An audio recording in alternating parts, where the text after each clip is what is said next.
Monsieur le maire, bonjour. Merci de nous recevoir pour ce premier entretien. Voilà un mois que vous êtes en place.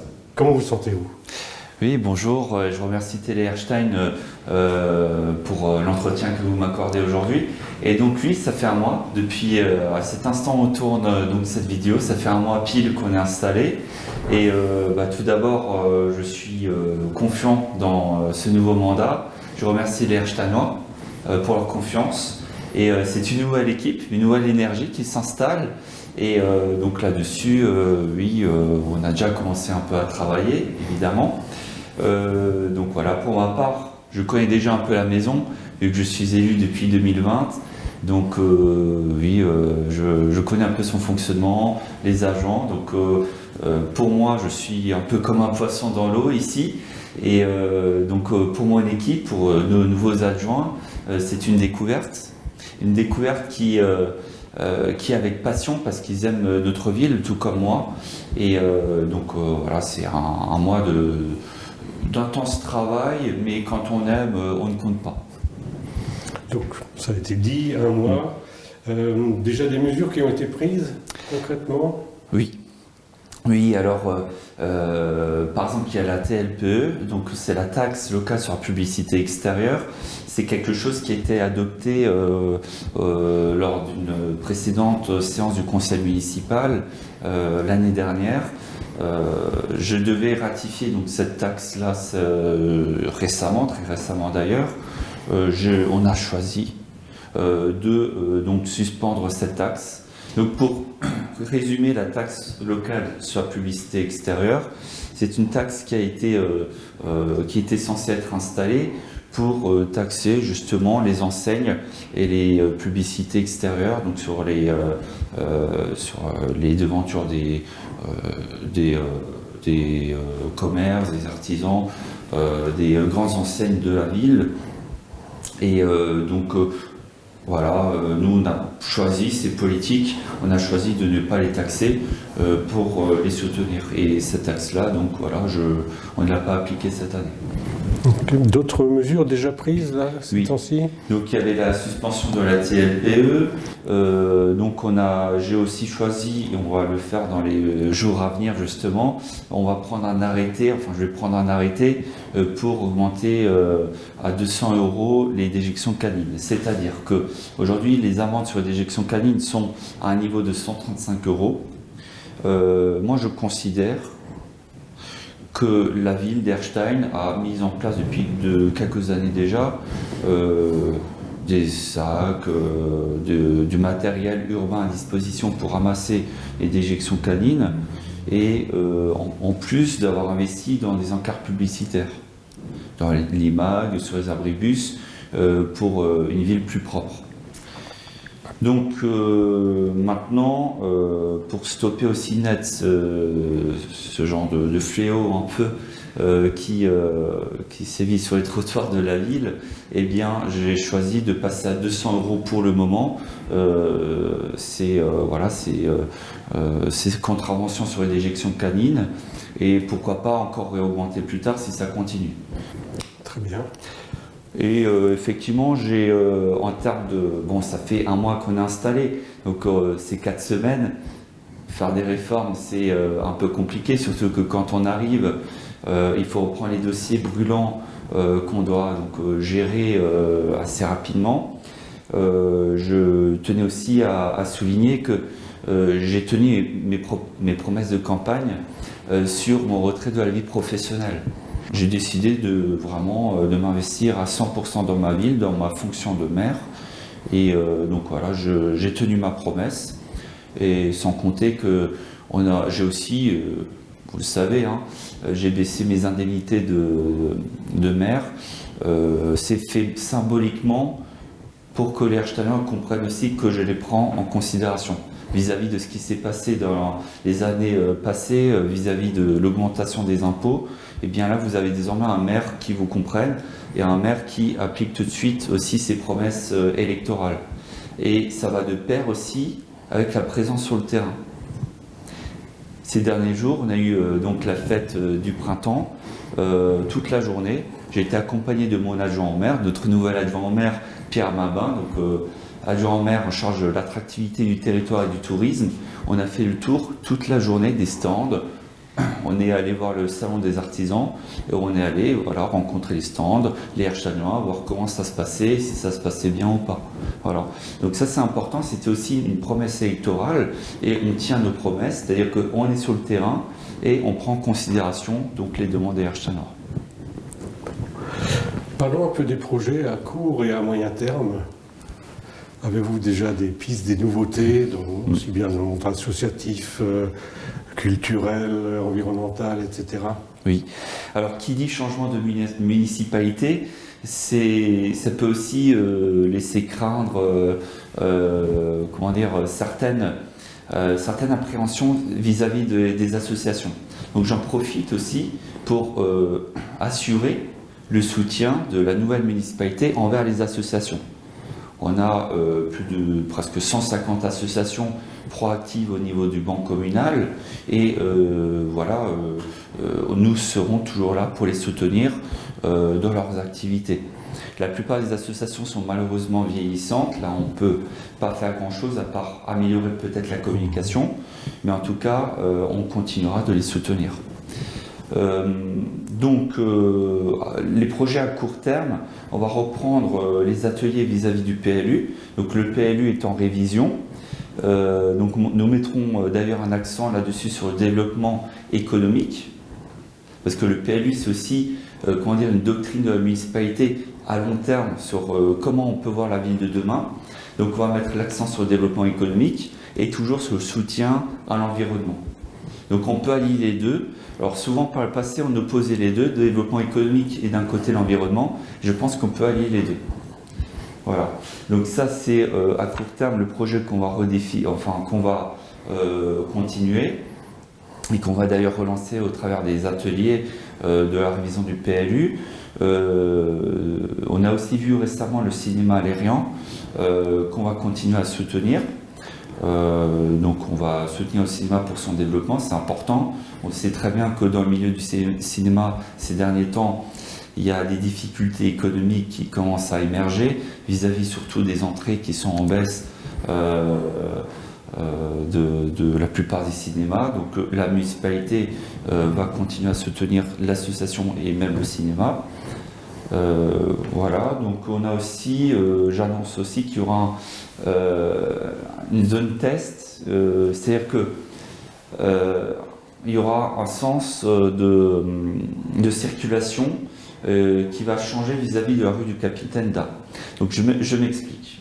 En partant du parking Place Friedel, on ne peut que aller vers la gauche, donc vers la rue du Capitaine Da, et donc vers la place Or, et plus loin la rue du Général de Gaulle. On a pris une décision, on va mettre en place un test d'un sens de circulation à double sens, c'est-à-dire qu'on pourra de nouveau retourner sur la rue Mercière, donc en partant de la place Friedel, on pourra de nouveau retourner sur la rue Mercière, puis sur la rue de Strasbourg. Et donc ça, ce sera annoncé dans le prochain magazine municipal. Donc c'est une phase test qui s'articulera du 15 juin au 15 octobre. Donc on verra bien si ça fonctionne ou pas. Le but, c'est d'améliorer la circulation au centre-ville et permettre aux personnes qui vont au centre-ville de pouvoir retourner vers le côté nord de notre cœur de ville, ce qui n'est pas vraiment le cas aujourd'hui, puisque dès qu'on va sur la place Friedel, eh bien, on est dans l'obligation d'aller vers le sud du centre-ville et d'en sortir même. J'en profite aussi pour annoncer que le Dodan qui se trouve avenue de la Gare va faire l'objet d'une réflexion. On sait depuis de nombreuses années que ce Dodan a des pentes plutôt abruptes. Donc même si on passe avec le véhicule de manière au pas, même si on roule au pas, eh bien malheureusement le fait qu'il y ait des pentes très brutes, très abruptes, eh bien, font que le véhicule prend quand même un choc, un choc, et donc le conducteur aussi. J'ai eu beaucoup de réflexions là-dessus vis-à-vis de ce Dodan, et je pense que nous devrions maintenant quand même faire quelque chose.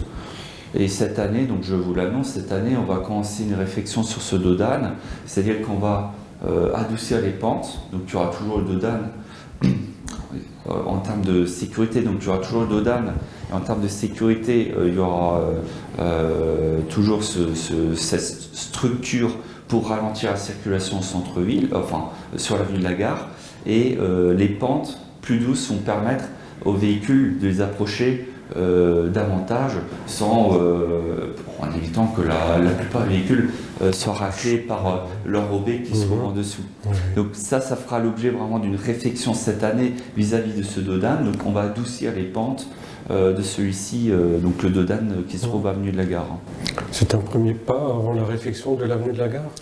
Pourquoi pas? Alors la réflexion de l'avenue de la Gare, il faut savoir qu'il y a des parties de l'avenue de la Gare où il y a de l'amiante. C'est pas sur la totalité, mais c'est sur certaines parties. Donc si demain on veut refaire l'avenue de la Gare, il faut faire des études bien précises en amont. Il faudra le faire pendant les périodes estivales où il y a le moins de flux. Généralement, pour découvrir s'il y a de l'amiante, c'est des études où on fait du carottage dans l'enrobé pour permettre de voir s'il y a de l'amiante à certains tracés de l'avenue de la Gare. Pour le moment, ça ne fait pas l'objet de travaux, même à moyen, voire même à plus long terme, peut-être vers la fin du mandat, je ne sais pas. Pour le moment, en tout cas, je vous le dis très honnêtement, ça ne fera pas l'objet de travaux. D'accord. Et donc, pour continuer les projets plutôt à court terme, il y a le camping municipal. Donc, on fera une réunion publique d'information le 22 mai. Donc, c'est une réunion publique d'information auprès de la population des Erchtanois, parce qu'il y a eu beaucoup de choses qui sont dites au sujet du camping municipal. Et le but, c'est de clarifier la situation. Le but, c'est que on explique très clairement aux Erchtanois les tenants et les aboutissants, ce qui s'est passé à l'époque, où on en est aujourd'hui et quel chemin on va prendre pour le camping et donc pour l'avenir et l'attractivité de notre ville dans les temps à venir. Voilà, donc il y aura cette réunion publique d'information le 22 mai et c'est le mardi 26 mai, il y aura donc le conseil municipal qui va se réunir pour statuer sur la délibération et donc pour déclassifier le camping municipal de public en privé pour permettre de continuer à répondre aux besoins d'attractivité de la ville et au tourisme. Et ensuite, il y a aussi Tempus Music. Donc c'est une dernière édition de Tempus Music, comme je l'avais déjà expliqué dans notre programme municipal, et j'avais très clairement dit bien avant qu'on ait remporté les élections municipales. Tempus Music, ce sera la dernière année. Il y aura une édition donc un peu spéciale, c'est-à-dire que ça s'articulera sur le samedi et le dimanche. Le dimanche, il y aura une journée américaine et dans l'ensemble, ce sera l'entrée gratuite pour Tempus Music. Mais j'en profite pour faire une transition sur les projets plutôt à moyen terme. Il y aura la Nouvelle Fête du Sucre, où on va commencer à travailler cette année d'ailleurs sur Nouvelle Fête du Sucre l'année prochaine, donc ce sera au mois d'août. Et donc la Nouvelle Fête du Sucre permettra aussi de recentraliser les festivités et les événements au centre-ville, parce que Tempus a toujours été en partie à l'extérieur du centre-ville, en périphérie. Et là, on veut de nouveau une fête plus authentique d'ailleurs, et qui soit recentrée sur le centre-ville, donc aussi pour le dynamisme et les commerces qui s'y trouvent. Bien, alors on parlait de fêtes. La salle des fêtes va-t-elle faire l'objet de changements, d'aménagements Alors, on n'a pas vraiment de salle des fêtes à Erstein. On a la salle Ehrenstein et le gymnase Le 3, dont en partie est géré par la 3CE, la communauté de communes du canton d'Erstein. Donc ça peut faire pendant le mandat effectivement l'objet de travaux, de restructuration. Je sais qu'en été c'est un peu compliqué, voire même déjà au printemps, quand le soleil tape sur la salle Ehrenstein, ça peut chauffer très vite et on est obligé d'ouvrir grand les portes pour créer du courant d'air. Là, c'est un peu compliqué, oui. Donc, si on doit faire des travaux au niveau de la salle Ehrenstein, c'est au niveau climatisation, mais pour le moment, ça ne fait pas l'objet de projet. Mais ça peut venir, effectivement, c'est une bonne idée. Pardon, je pensais plus à la salle qui est au niveau de la place des Fêtes, salle Saint-Martin. Ah, la Maison des Œuvres. Oui. Oui. Alors pour le moment, à l'heure où je vous parle, je n'ai pas encore signé l'acquisition de ce complexe, plutôt complexe Maison des Œuvres, puisque quand on parle de la Maison des Œuvres, on voit seulement le bâtiment. Or, il y a aussi la salle Conrad qui se trouve à l'arrière, le parking. Alors pour le moment, je n'ai pas de projet défini. Mais par contre, quand la ville pourra en faire l'acquisition, à un euro symbolique, bien sûr, il faudra faire un audit aussi sur la structure. Mais pour le moment, donc, on n'a rien défini. Et ce genre de complexe ne peut pas faire l'objet d'un projet sans concertation avec les associations. Il y a certaines associations qui, de temps en temps, occupent les salles, qui en ont besoin. On ne va pas définir des projets sans elles. Le but, c'est de se concerter, de les écouter, de les considérer et voir avec elles comment on peut co-construire donc, le complexe de demain, parce que c'est pour les Herchtainois d'abord. C'est pas pour la ville, c'est pour les Herchtainois. Et donc, qui dit que c'est pour les Herchtainois, c'est aussi pour les associations de la ville. Donc, c'est un projet en synergie et imbriqué. Mais pour le moment, je ne peux pas dire plus, vu qu'il n'y a pas encore de grand projet qui s'est affirmé vis-à-vis de ce complexe de la Maison des Œuvres. Mais comme projet à moyen terme, je peux aussi vous annoncer autre chose. On va faire l'objet donc d'un audit en interne vis-à-vis des aires de jeu. Donc les aires de jeu vont faire l'objet d'une requalification, d'une restructuration dans l'ensemble pendant le mandat. Donc il y aura une enveloppe qui sera allouée tous les ans vis-à-vis du projet aires de jeu. Donc toutes les aires de jeu qui se trouvent sur la ville, on va les retravailler, les moderniser, les adapter aussi pour tous les âges. Par exemple, on a remarqué qu'il manque des balançoires. Ça pourrait paraître, évident, mais oui, je ne vois pas d'aire de jeu où il y a des balançoires à Erstein. Donc on va faire vraiment un audit en interne sur toutes les aires de jeu de la ville. Et ce qui manque aussi, c'est des zones ombragées. Les enfants ont une peau plutôt fragile, il faut les préserver. Et surtout, on le remarque très clairement, en été ou même encore au printemps, quand il fait chaud, quand il y a du soleil, dès qu'il y a des arbres, dès qu'il y a des zones ombragées, la température baisse. Et c'est bon pour tout le monde, c'est bon pour les enfants, c'est bon pour la biodiversité. Qui dit arbre dit forcément insectes, faune, abeilles aussi. Donc c'est très bon pour la biodiversité. Et donc on va inclure aussi l'ABC, donc l'Atlas de la biodiversité communale, dans le projet Aire de jeu, qui va s'étaler sur tout le mandat. Donc en parallèle, ça va faire aussi une transition sur le projet École 2030, mais en parallèle, on aura le projet École 2030 qui continuera jusqu'à la fin du mandat. Et on aura aussi donc le projet aires de jeu. On va restructurer l'ensemble des aires de jeu. On est à la veille de l'été, mais on pense déjà à Noël peut-être. Oui, effectivement, les projets comme Noël, il faut bien les préparer. Et à partir du mois de juin, donc Monsieur Mabin, qui est notre nouvel adjoint donc, à l'attractivité du territoire, comme je l'ai mentionné avant, il va aussi se charger du marché de Noël de cette année. Donc ça sera notre premier marché de Noël à organiser. Dès le mois de juin, on va commencer à travailler dessus et ce sera déjà un marché de Noël beaucoup plus authentique. Donc on va mettre l'accent sur l'authenticité du marché de Noël et bien sûr ce sera toujours au centre-ville. Voilà, s'il y avait des questions là-dessus, ce sera toujours au centre-ville, au cœur de notre ville.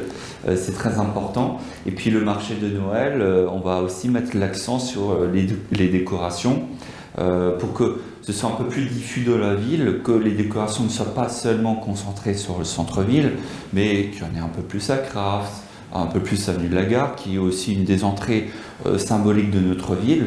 Et donc le marché de Noël, pour vous dire dans les contours, puisqu'on va commencer seulement à travailler dessus dès le mois de juin, donc dans les grandes lignes, ce sera un marché de Noël beaucoup plus authentique et on va mettre l'accent sur un peu plus de communication, et un peu plus de décoration, puisque Noël c'est important, ça touche toutes les familles et il est important pour que la municipalité s'investisse vraiment dans cette grande fête annuelle. Très bien. Alors, nous avons abordé beaucoup de sujets. Le mot de la fin peut-être? Oui, alors le mot de la fin, je remercie encore une fois les Hersteinois pour leur confiance. C'est vraiment un honneur pour moi de pouvoir diriger notre ville, de mettre en œuvre de nouvelles méthodes, de nouvelles énergies. Et voilà, je les remercie encore une fois. Je vous remercie d'ailleurs Télé Herstein pour votre venue aujourd'hui. Et on se dit à très bientôt sur le terrain, puisque vous aurez enfin un maire sur le terrain et à votre rencontre et à votre écoute. Je vous remercie.